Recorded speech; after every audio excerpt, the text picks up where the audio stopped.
माणसं संगीतातली आणि संगीता पलीकडली.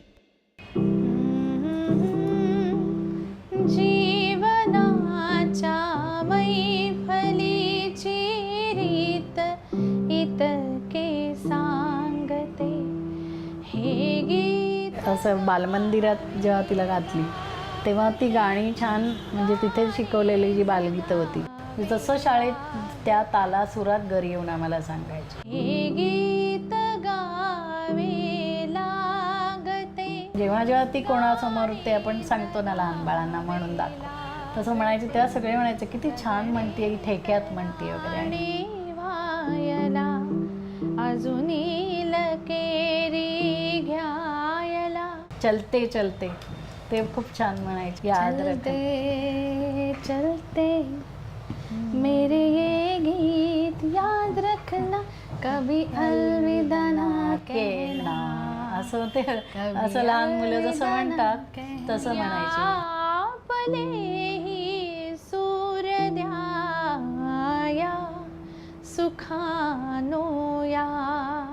भीमसेन जोशींची माझे माहेर भजन हे तर फार आवडीचं गाणं. शाळेत नसताना मी कधीच नाही, नाही केलं. नाही. आई मला सांगायची अगं एकदा तरी स्टेजवर उभं राहून गा. तर आईला जाम वाटायचं की अरे आपल्या मुलीनेही स्टेजवर येऊन परफॉर्म करावं. ती गायिका होईल एवढी, म्हणजे सगळ्यांना आवडणारी गायिका होईल असं मला नव्हतं वाटलं.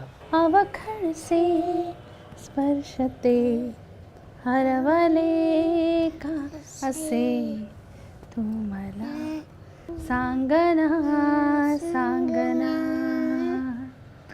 दरवळती भोवती भास सारे तुझे तू मला सांगना सांगना.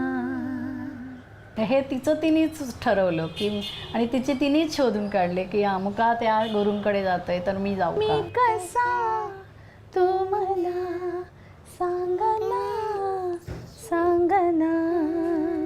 माझ्यासमोर श्रीधर फडक्यांनी तिला जेव्हा म्हटलं की वैशाली उद्या रेकॉर्डिंगला येशील का, तो पहिला इन्सिडन्स म्हणजे प्रोफेशनली किंवा तिची हे की तू उद्या रेकॉर्डिंगला ये, हे वाक्य ऐकल्यावर मला जरा धीर आला की श्रीधर फडक्यांसारखा माणूस म्हणतोय की हिला गायला घेऊया, तुला उद्या ये म्हणजे रेकॉर्डिंगला. तेव्हा मला असं वाटलं की हो ही म्हणते त्याच्यात काहीतरी तथ्य आहे की हो ही जमेल हिला ही गोष्ट. सजलेली दरवळणारा श्वास तुझा, स्वप्नात तुझ्या मी ऋण झुणते हे सत्य म्हणू की भास तुझा ही सांज सुखाने सजलेली दरवळणारा श्वास.